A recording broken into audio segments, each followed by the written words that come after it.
Hello friends and welcome back to my channel. I'm your presenter and host Pritiman Sarkar. Coming to today's episode, I will be talking about Holy Grail of Shipwrecks. Yes viewers, you've got it right.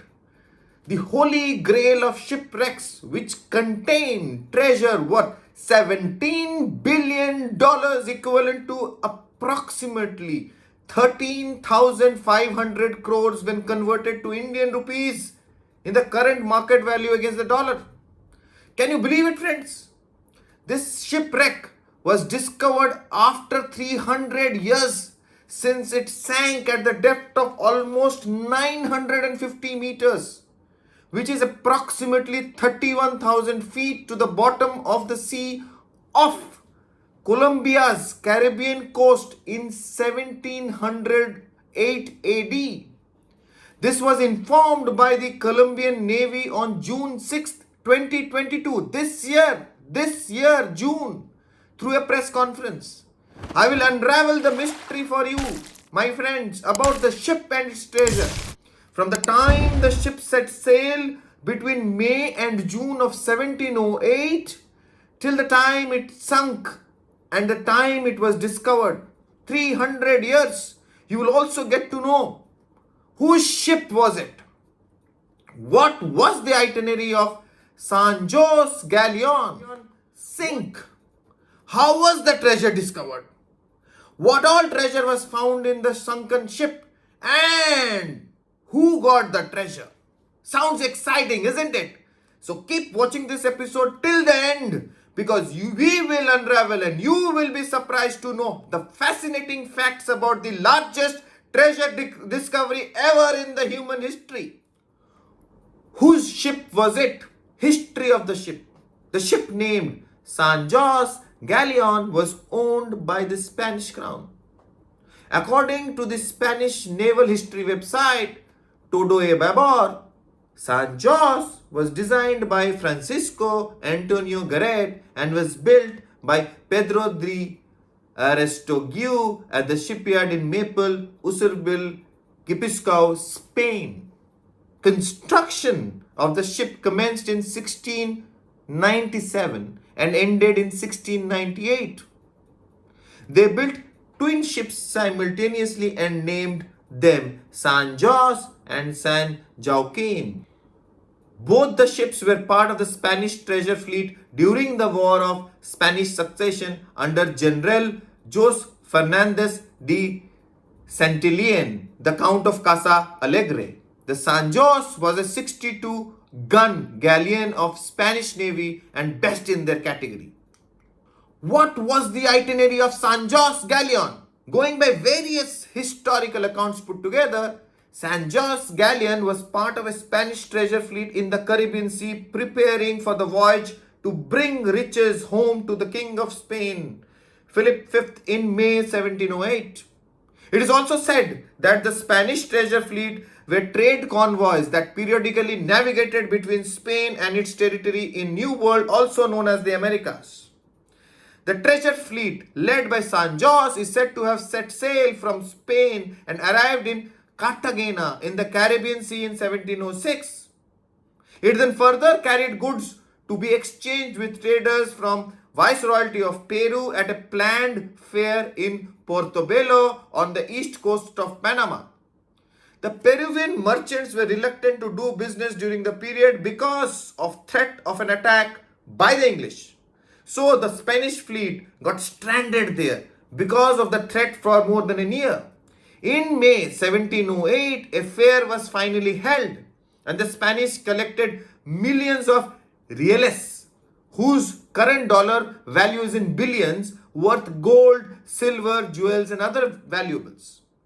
When did the return voyage begin and what treasure did Sanjos carry? The story of the last voyage of Sanjos is very interesting. In the June 1708, laden with treasure, the fleet of the 3 warships and 14 merchant vessels set sail from Portobelo in Panama to Cartagena, the major port city of Colombo's Caribbean coast, where the ships intended to shelter during the approaching hurricane season before crossing the Atlantic Ocean to Europe. This was their final stop before sailing to Havana with the remainder of the fleet and further escorts led by a French privateer. The combined fleet would then attempt to Atlantic crossing ahead of the hurricane season. The bulk of the gold was loaded onto one of the two largest ships and the most powerful ships, the Sanjos. To be precise, historical records report that the Sanjos galleon was laden with roughly 200 tons, 180 metric tons of gold, silver, and jewels. Apart from that, another substantial fraction was stashed on another San Juan, and a much smaller amount of treasure was put on board the smaller vessel of Santa Cruz. The three warships were accompanied by roughly a dozen merchant ships, mostly unarmed, and a group of smaller armed escorts, including a privateer and a large bulk. As you can see, quite a large, big fleet. Now let's move further. How did Sanjos galleon sink? It was that fateful night of June 8, 1708, the Spanish fleet of 3 warships and 14 merchant vessels had set sail from Portobello in Panama, was nearing Cartagena in Colombo. But unfortunately, they were intercepted by the English commander Charles Vega, who was patrolling the water for months waiting for their arrival. Vega's force had 4 powerful warships and a fireship. The two sides spotted one another and lined up for a battle. The two largest ships, which is the Sanjos and Vega's ship Expedition, faced each other while the English ship Kingston faced San Joaquin. The battle heated up around the nightfall. In the subsequent chaos, fortune did not favor either of the forces. The San Joaquin slipped away in the night and the English ship Kingston couldn't find it. They found her again in the morning, but San Joaquin successfully evaded the captive to arrive in Cartagena with the treasure intact.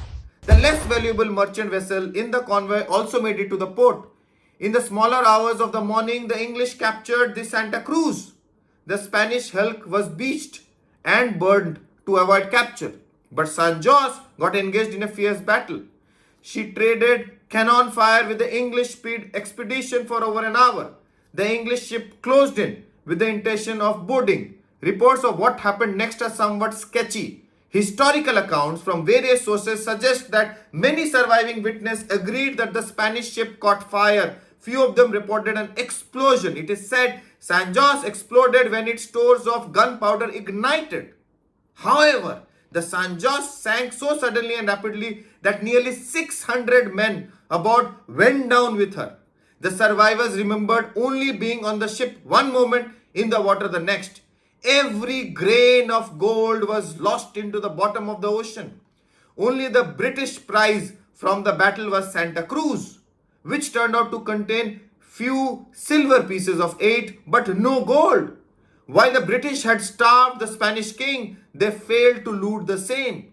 The captains of the Kingston and the Portland were later court-martialed for allowing the intact treasure ship San Juan to escape. Remarkably, the outcome of Vega's action could be regarded as a disastrous loss by both sides. According to Spanish naval history, their clash was part of the War of Spanish Succession, a 13-year-old conflict that drew in most of the powers of Western Europe. Today, the Sanjos is the subject of very different international dispute. This is involving thorny questions of international law, national sovereignty, and legacy of colonialism. How was the treasure discovered? For over 300 years, the shipwreck lay 3,000 feet below in the deep sea waters and on the sand bed.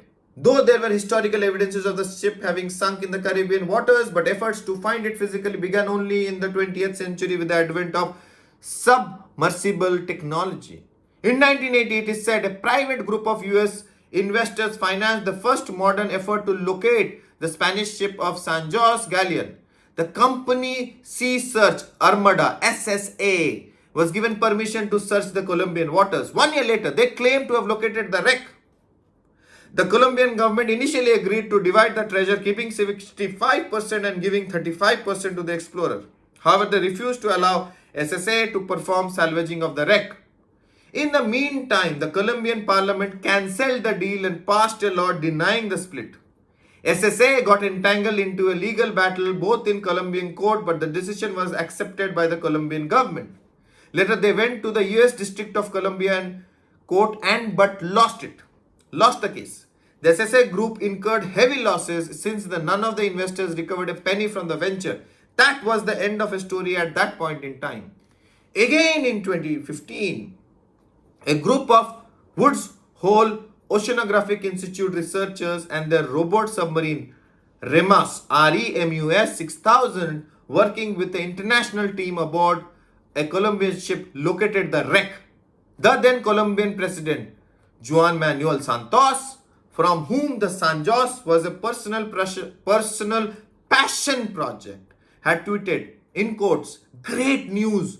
We found the Galleon Sanjos," unquote. His government had contracted with the Massachusetts-based Woods Hole Oceanographic Institute to find the wreck.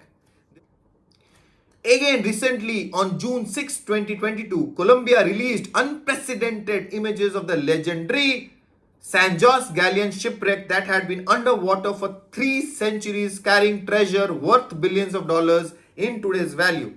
The latest photographs and the video of the wreck of Sanjos treasure galleon were released by the Colombian Navy. The officials' release of information finally put an end to all the speculation against the treasure of Sanjos shipwreck.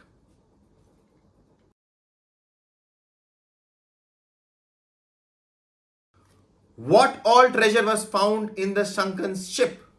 New video and still images capture of the wreck released on June 6, 2022 hint at the wealth of the artifacts still lying on the seafloor. According to the report published in www.grid.news, Charles Baker, an underwater archaeologist at the Indiana University, has said, and I quote, "We have got lots of 18th century shipwreck, but we don't necessarily have the ones with the type of precious cargo on board. The Sanjos remains may hold indigenous artifacts, including gold that have not been yet melted down into coins by the Spanish, as well as a collection of Ming Dynasty porcelain from China." The latest image of the shipwreck released by the Colombian government show the best yet view of the treasure that includes gold ingots and coins, muddy cannons made in Seville in 1655, and an intact Chinese dinner set.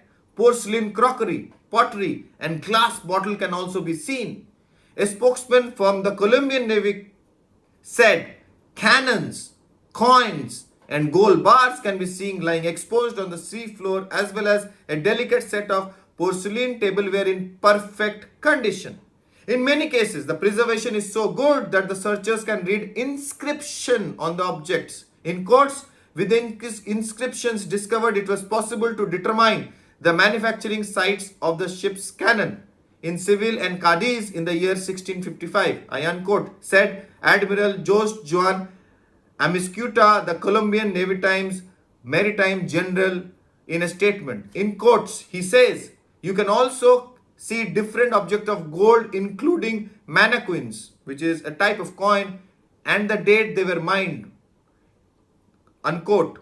Experts think that the shipwreck and its artifacts may be so well preserved because the Sanjos sank to a considerable depth, around 2000 feet, which is 600 meters, far below the reach of sunlight that sustains many marine organisms.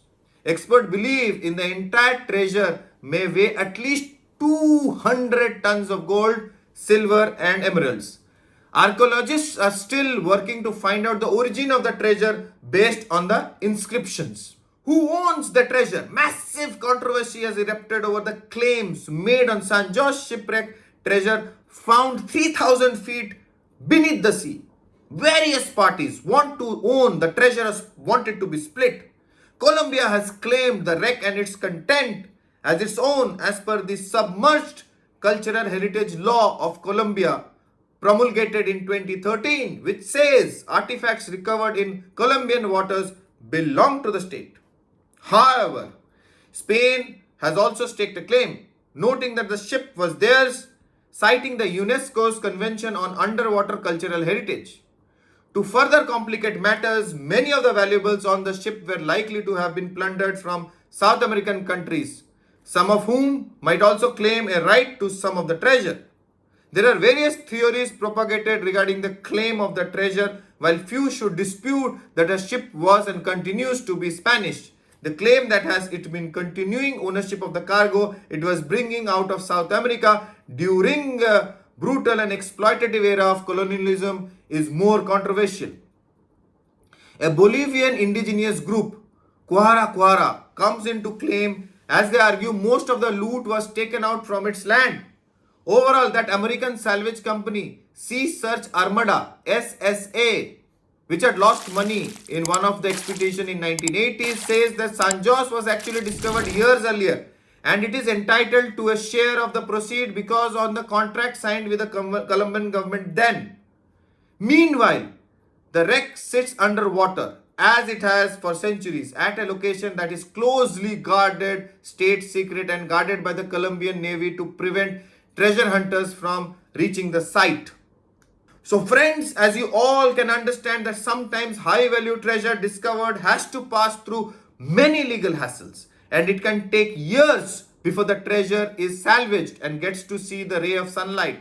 Till that time, we will have to wait to get the glimpse of the mysterious treasure. All I can say is I will come to the end of the episode of the mystery of the Holy Grail of the Shipwreck. Do post your comments and suggestion about the video and do let me know what you would like to watch in my upcoming videos. Keep liking, keep subscribing and keep commenting and make sure that you come back again and watch with my next episodes which I'm going to release. Have a good day ahead and bye-bye.